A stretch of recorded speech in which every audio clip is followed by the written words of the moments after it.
이번 금값 폭락 단순한 조정일까요? 아니면 미국의 의도된 개입일까요? 저는 조정일 거라고 생각을 하지만 실제로 해외 전문가들 같은 경우에는 미국의 의도된 개입일 수 있다라는 이야기들을 많이 해요. 왜 그런가 하면 사실 금 가격이 오른다라는 것 자체가 달러 가치가 많이 떨어졌다는 가장 강력한 증거가 되거든요. 근데 지금 미국은 이 달러 시스템 자체가 정말 빠르게 무너지고 있는 이 흐름이 나타나고 있습니다. 그래서 각국의 중앙은행들이 달러 자산을 안 사기 시작하고 심지어 버리는 이런 흐름들도 나타나는 게 정말 가속화되고 있는데, 그런 것들이 세상에 한번 팍 퍼져나가기 시작하면 정말 걷잡을 수 없게 되거든요. 그래서 사실 과거를 돌이켜 봤을 때 그런 비슷한 시기 때 미국이라는 국가가 그 금 가격을 조작했던 역사들이 있긴 있었어요.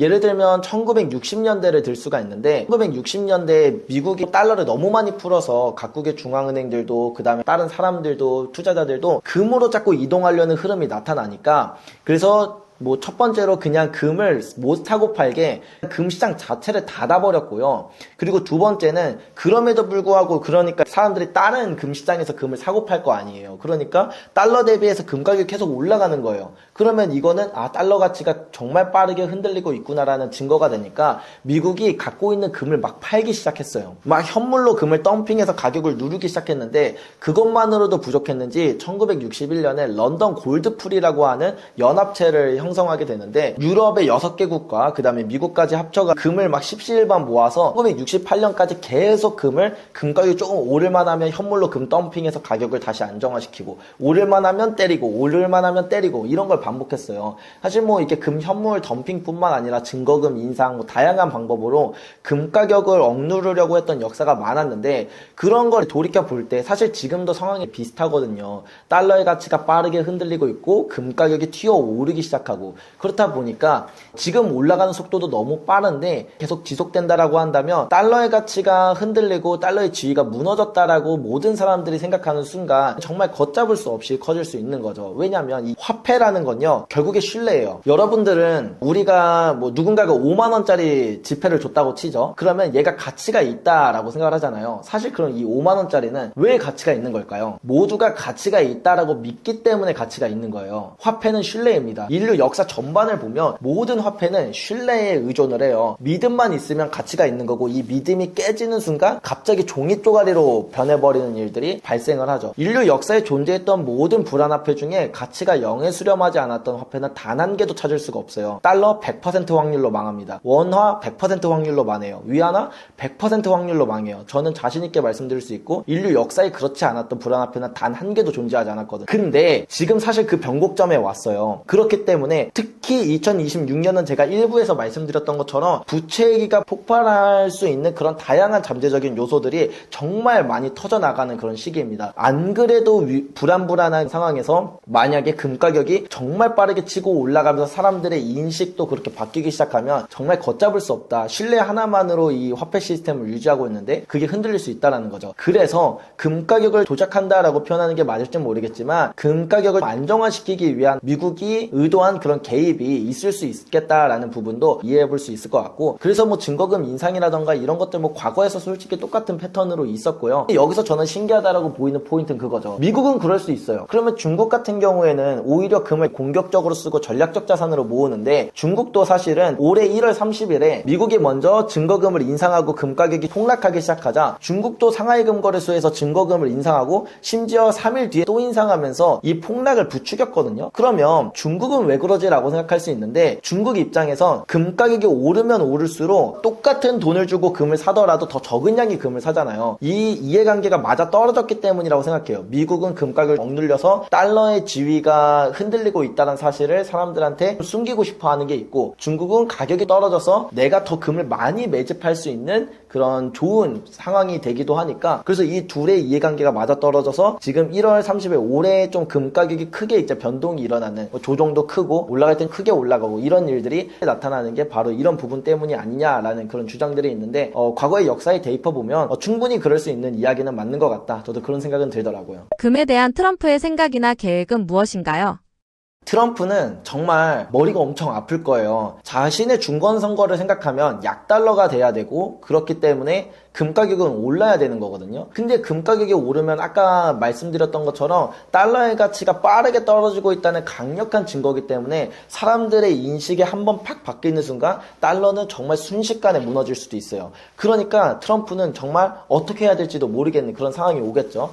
기본적으로 말씀을 드리면 트럼프는 금 가격이 오르는 걸 당연히 원하지 않을 거예요. 그럼에도 불구하고 약달러는 해야 돼요. 그래서 이걸 어떻게 만들까를 생각하면 트럼프는 어쩌면 지니어스 법안을 빠르게 통과했을 수도 있겠다라는 생각을 해요. 사실 트럼프 일기 때 트럼프가 근본이제에 대한 이야기를 한 적이 있었거든요. 그리고 트럼프의 이제 재무장관도 근본이제 이야기를 매번 하면서 트럼프 이제 행정부 자체가 이 근본이제에 대해서 좋은 뉘앙스를 취했었어요. 근데 2기가 되니까 갑자기 금에 대한 이야기는 쏙 들어가고 이야기가 되게 커졌다. 이게 우리가 중요하게 봐야 될 포인트거든요. 지금 트럼프는 올해 이 문제를 해결하는데 암호화폐가 가장 큰 키가 될 거라고 생각을 해요. 첫 번째로 올해 부채 위기가 있을 거라고 말씀을 드렸죠. 올해는 국채를 대규모로 재융자를 해야 되는데 그 상황에서 금리는 많이 올라가게 될 거고 사람들은 미국의 국채를 잘 안 사주기 시작하니까 어쩌면 국채 금리가 더 많이 뛰면서 미국의 재정이 빠르게 나빠질 수 있는 훨씬 더 큰 이자 부담과 재정이 악화될 수 있는 위험한 폭탄을 가지고 있는 상황이에요.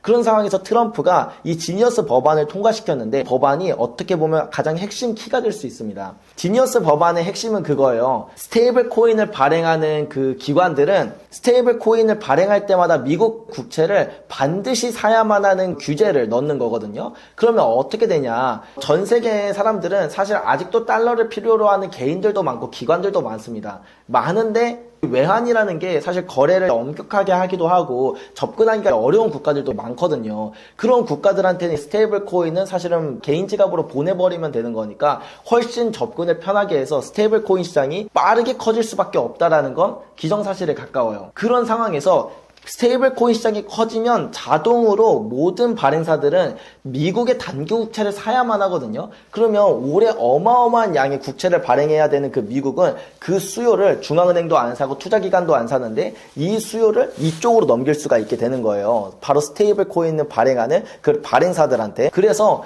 이 부채 문제도 어느 정도 한 템포 넘길 수 있으면서도 그게 금 가격을 자극하지 않는 최고의 키가 될 거라고 생각해서 그래서 작년부터 올해까지 암호화폐 시장 그중에서도 스테이블 코인에 대한 부분들을 정말 강력하게 조명하는 부분들도 있는 것 같다. 이런 것들을 생각해보면 일단 트럼프는 결론적으로 약달러는 원하지만 금 가격이 자극되지 않는 방향을 가장 중요하게 생각할 거고 어쩌면 올해 그 과정 가운데서 규제나 그런 이제 뭐 여러 가지 개입이나 금 가격에 직접적으로 타격을 입히는 그런 것들도 할 수 있고 그리고 스테이블 코인을 키우면서 부채 문제를 어떻게든 한 템포 넘기는 다음 주자한테 넘기는 그런 이제 전략들도 많이 나올 거라고 생각을 해서 올해는 큰 변동성이 있을 수 있는 장이다. 저는 그렇게 생각을 하고 있습니다. 케빈 워시의 큐티 언급이 현실적으로 가능하다고 보십니까? 양적 긴축, 사실은 지금 금리 인하하는 사이클 가운데서 갑자기 양적 긴축으로 간다는 거는 어려운 일이라고 생각을 해요. 그럼에도 불구하고 가능성이 있다라고 한다면 인플레이션이 다시 치솟는 상황에서는 그런 것도 하나의 키가 될 수도 있다라고 생각을 하는데 사실 우리가 케빈 워시가 양적 긴축을 하든 금리를 다시 인상을 하든 아니면 그거랑 반대로 금리 인하를 하든 사실 별로 중요하진 않아요. 내가 만약에 주식 투자를 한다거나 그러면은 조금 더 의미가 있겠지만 우리가 만약에 금이라는 측면을 바라볼 때는 사실 별로 중요하진 않다. 왜냐면 금리라는 게 금 가격에 영향을 안 미치나요? 하면 미쳐요. 당연히 미칩니다. 이 금의 슈퍼사이클에 영향을 미치나요? 라고 하면 전혀 영향이 없어요. 오히려 금리 인상을 한다는 게 금 가격을 더 크게 키우는 요소가 되기도 해요. 대표적으로 1970년대 같은 경우를 보면은 금리가 14%까지 치솟는데 금 가격은 26배가 상승했어요. 자, 그러면 우리가 이거를 보면서 분명히 금은 이자나 배당을 안 주니까 금리가 올라가면 안 좋다고 했는데 라고 어디서 들으셨겠죠. 근데 꼭 그렇지만은 않다. 지난 100년치의 금 가격 데이터랑 금리 데이터를 겹쳐서 보면 사실 금리가 올랐던 시기에 금 가격이 올랐던 역사가 더 많아요. 금리가 떨어졌을 때 금 가격이 올랐던 역사보다요. 그렇다면 왜 그런가에 대해서 생각을 해야 되는데 금리를 올리는 이유가 왜 올리느냐에 따라 금 가격의 양상이 달라진다. 예를 들어서 경제가 너무 과열돼서 그러니까 경제가 너무 좋아서 금리를 올리는 거는 그거는 사실 금 가격에 악영향을 주는 게 맞거든요. 물가가 너무 많이 오르니까 울며 겨자 먹기로 금리를 올리는 방식은 인플레이션이 고질적이다라는 가장 큰 증거가 돼요. 그래서 1970년대 보면은 물가가 막 치고 가니까 울며 겨자 먹기로 금리를 올리는데, 그렇다고 금리를 많이 올리자니 경제가 안 좋아질 것 같고, 그러다 금리를 안 올리자니 이 물가가 올라가는 게 답도 없고, 이런 경제적 상황이라서 금리가 올라간다라는 것 자체가 금 가격을 더 밀어 올리는 요소로 만들었었거든요. 여기서 케빈 허쉬가 양적 긴축을 한다던가 금리 인상을 한다던가 그런 정책적 방향이 나올 때 그게 정말로 경제가 호황이라서 나오는 정책이라고 한다면 그러면 그거는 금 가격에 악영향을 주는 게 맞겠지만, 뭐 사실은 경제 호황도 아닌데 양적 긴축을 할 이유도 없고 금리 인상을 할 이유도 없겠죠. 만약에 그런 것들이 일어난다라고 한다면 분명히 인플레이션에 대한 부분 때문에 정책적 방향이 완전히 반대로 바뀌게 되는 걸 텐데, 그게 바뀌는 거면 단기적으로는 그 이슈 하나 때문에 금 가격 조정을 받을지 몰라도 장기적인 측면에서는 오히려 금 가격이 더 가파르게 오른다라는 강력한 증거가 된다, 그렇게 생각을 하고 금 투자를 바라보는 게 더 올바른 방향일 거라고 말씀드릴 수 있습니다. 이 시점 투자자들은 어떻게 대응해야 할까요? 지금 시점에서 금의 변동성도 커지고 가격도 이제 큰 조정이 나타나고 하다 보니까 사람들이 불안해하는 것 같아요. 앞으로 이 가격 변동성 때문에 불안한 거라면 매일매일 불안하실 거라고 저는 장담해서 말씀드릴 수 있어요. 왜냐면 금이라는 상승 사이클은 보통 10년의 사이클을 가지고 있는데 앞에 5년보다 뒤에 5년이 훨씬 더 격렬해요. 많이 오르지만 많이 오르는 만큼 그 조정도 크고 횡보도 지루하고 사람 막 지치게 만들고, 그런 것들이 원래 예전에도 그렇고 앞으로도 그렇게 일어날 수밖에 없다. 그런다라고 했을 때 우리가 잘 생각해야 될 거는 그런 단기적인 이슈나 가격 흐름에 생각을 하고 그쪽을 바라볼 게 아니라 좀 더 긴 호흡의 관점에서 왜 금이라는 자산이 오를 수밖에 없는 그런 구조적인 상승장이 만들어졌는지, 지금은 어느 지점인지, 그리고 지금 이렇게 변화하는 과정 가운데서 나는 어떻게 대응을 해야 되는지에 대한 생각을 갖는 게 가장 중요하다. 가격이 떨어졌는데 단기적인 이슈로 떨어진 거고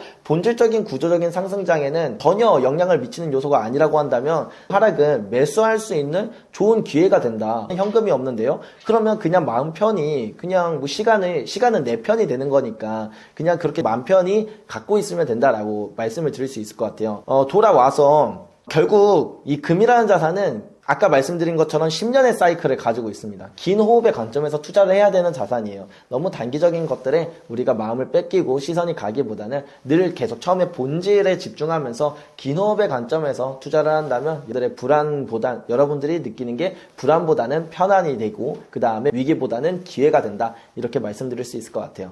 안전자산이라는 금이 43년 만에 큰 하락이 발생한 이유는 무엇인가요? 무엇보다 제일 중요한 건 많이 올랐기 때문에 또 이제 큰 하락이 나타났다, 이렇게 보시면 되는데, 그러면 뭐 하락하는 거 그럴 수 있지, 왜 이렇게 많이 한 번에 이렇게 떨어졌냐, 요 부분을 우리가 주목해 봐야 되는데, 어떤 분들은 이제 꼭지 찍어서 그런 거다 뭐 그렇게 생각하기도 하고, 이거 미국이 금값을 이제부터 본격적으로 통제하기 위함이다 이렇게 생각을 하기도 해요. 근데 뭐 그런 부분도 없지 않아 뭐 그렇게 생각할 수도 있겠지만, 근데 사실 이렇게 큰 하락이 벌어졌다라는 것 자체가 되게 좋은 이슈거든요. 왜 그런지에 대해서 한번 설명을 드려볼게요. 원래 이제 같은 수요가 있고 이제 같은 수요가 빠져나가는 게 있는다라고 친다면 그때 이제 올라가는 퍼센테이지나 이제 하락하는 퍼센테이지가 비슷비슷해야 돼요. 근데 지금은 같은 수요더라도 더 많이 오르고 같은 이제 수요가 빠져나가는 게 있으면 조정이 더 크게 온다라는 거예요. 이게 무엇을 의미하냐? 유통량이 적어진다라는 걸 의미를 해요. 그래서 우리가 이제 컵이 있다라고 칠 때, 예를 들면 이렇게 물이 있을 때 이 물 용기가 원래는 1리터짜리였어요. 그러면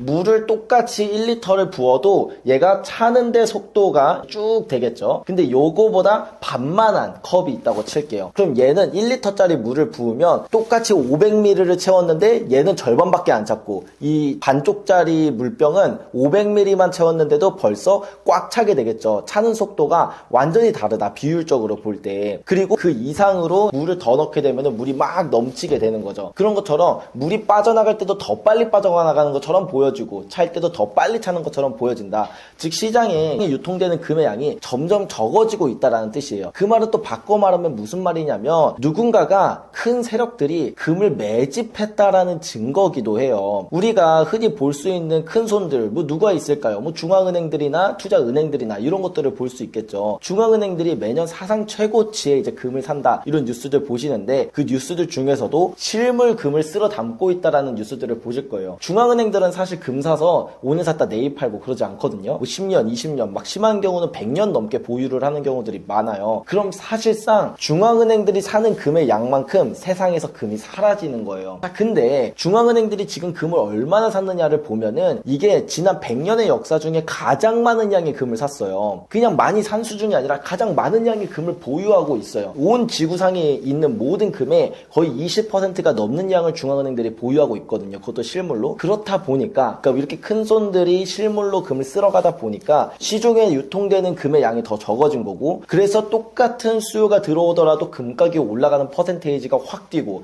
똑같은 수요가 빠져나가도 갑자기 확 떨어지는 이런 큰 변동성이 만들어진 거다. 보통 이런 상황은 금 가격이 크게 상승하는 그런 본격적인 상승장에서 나타나는 대표적인 특징이에요. 그리고 이런 게 사실은 금뿐만 아니라 주식이 됐든 부동산이 됐든 다양한 모든 분야에서 큰 상승이 나타날 때 거래량이 늘어나고 그리고 유통량이 점점 줄어드는 그런 현상이 나타난다. 왜냐면 큰 손들이 이제 물건 쓸어가서 매물로 안 내놓으니까. 그래서 원래 이런 현상이 나타나는 거라서 우리가 이걸 보면서 변동성이 커진 게 뭔가 위기다라고 생각하기보다는 본격적인 상승장이라는 증거구나 이렇게 생각하는 게 더 맞는 방법이라고 생각합니다. 1974년 금 폭락과 현재 상황이 닮았다는 주장이 나오는 이유는 무엇인가요?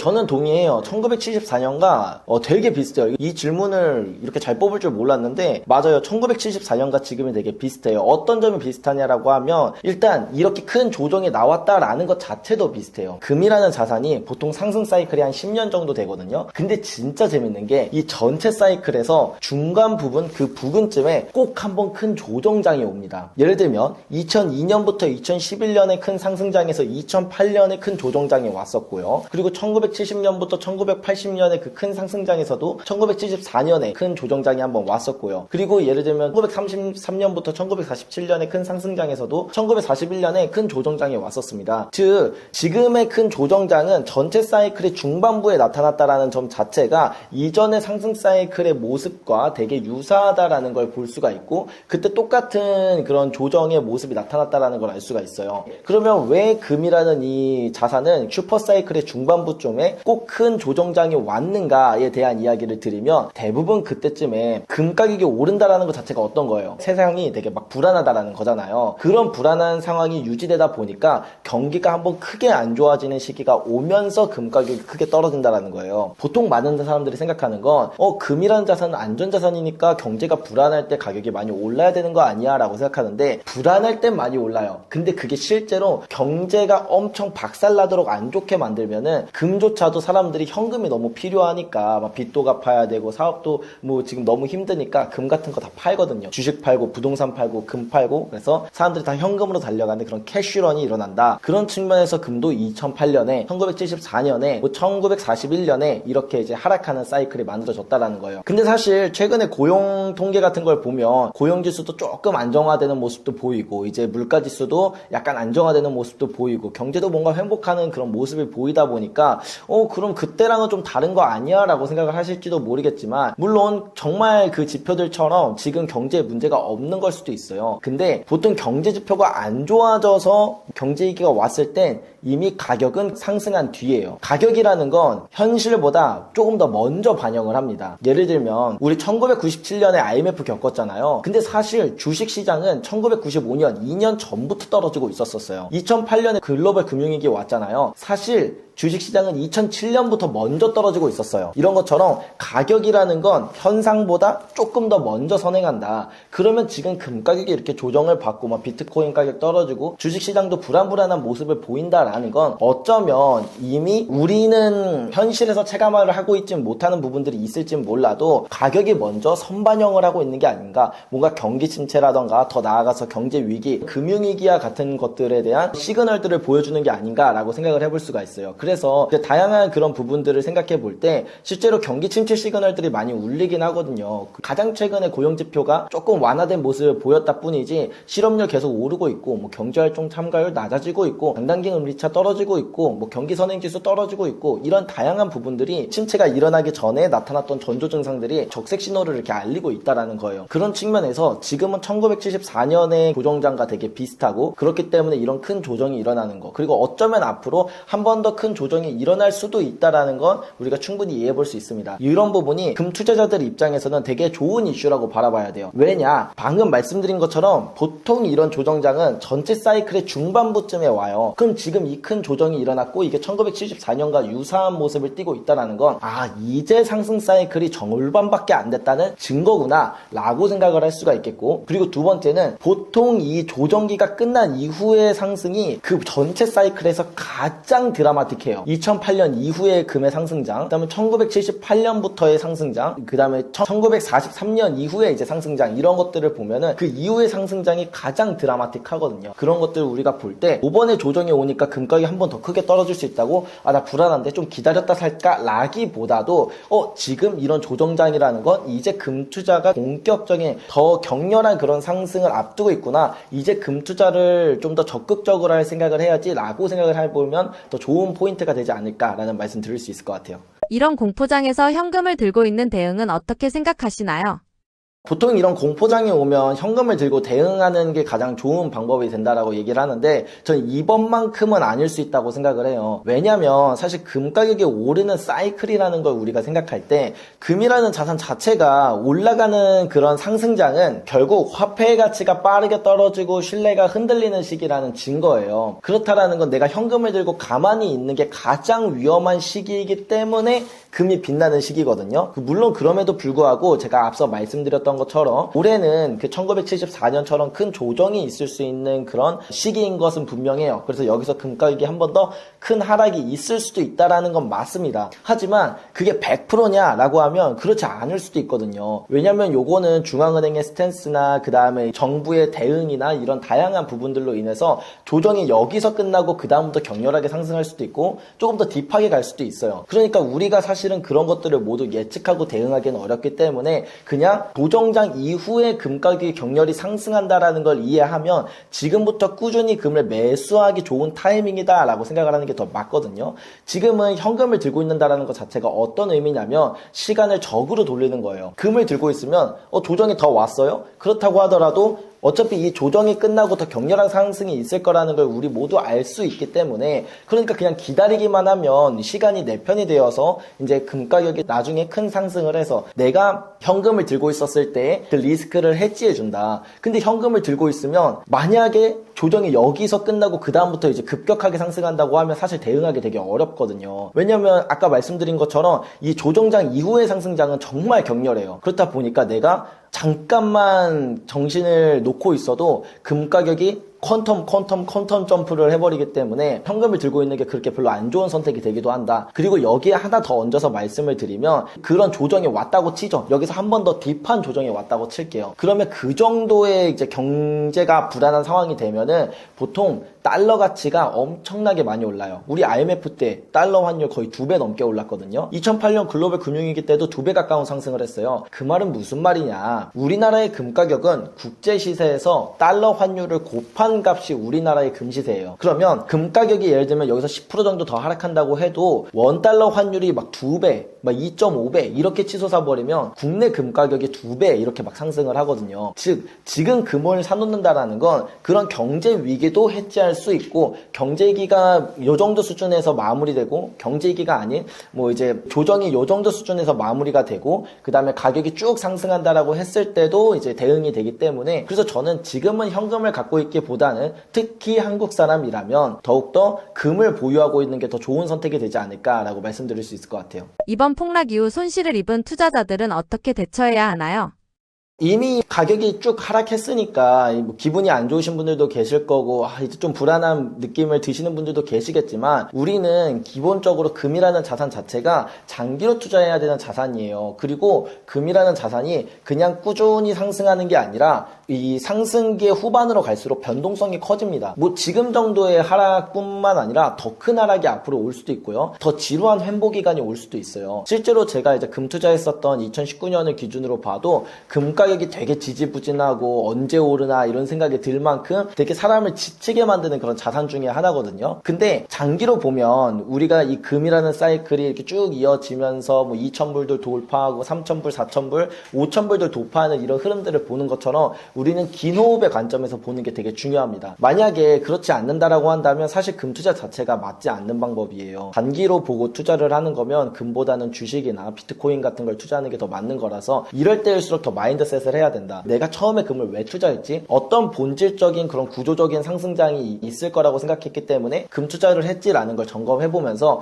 최근에 뭐 예를 들면 연준 의장의 그런 지명이라던가 아니면 트럼프의 관세 이슈라던가 금리 이런 부분들이 과연 장기적으로 금 가격에 영향을 미치는 게 맞을까에 대한 거를 체크해 볼 필요가 있어요. 금리 물론 중요한 부분이죠. 연준 이사가 매파적인 성향으로 바뀌면서 금리가 되게 완화적인 스탠스가 되지 않겠다라는 그런 생각들이 시장에 많이 퍼지고 있는데 그러면 과연 금 가격이 떨어질까요? 단기적으로는 영향이 미칠 수도 있어요. 심지어 여기서 금리를 인상해 버린다고 하면 금 가격이 단기적으로는 더 떨어질 수도 있어요. 근데 장기적으로는 사실 별로 의미가 없습니다. 금 가격을 지난 100년 정도의 가격 차트를 겹쳐놓고 금리랑 금 가격 차트의 연관성을 찾아보면 사실 금리가 올랐을 때 금 가격이 올랐던 역사가 더 많아요. 1970년대 같은 경우에는 금리가 14%까지 치솟았는데 금 가격은 26배가 상승했거든요. 결국 우리가 생각해 봐야 될 건 금리가 금 가격에 영향을 미치냐? 미친다. 하지만 그건 아주 단기적인 거고 장기적인 측면에서 왜 금이 오를 수밖에 없는 사이클이었는가? 부채 문제, 그 다음에 공급적인 문제 이런 것들을 우리가 체크해 나가면서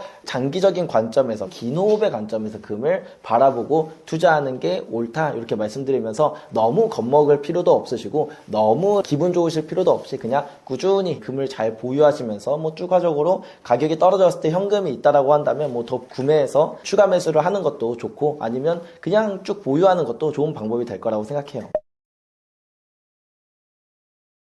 8년차 금투자자이자 금거래소 운영하고 있는 조기원 작가입니다. 금투자를 하는 사람들에게 가장 필요한 정보만 꽉꽉 담은 그런 골드플레이션이란 책도 있으니까 한번 읽어보시면 좋을 것 같고요. 이제 금거래소 운영하고 있으니까 금이나 은 투자하실 분들 저희 회사로 연락 주시면 저렴하게 금과 은 투자하는데 도움을 받으실 수 있습니다.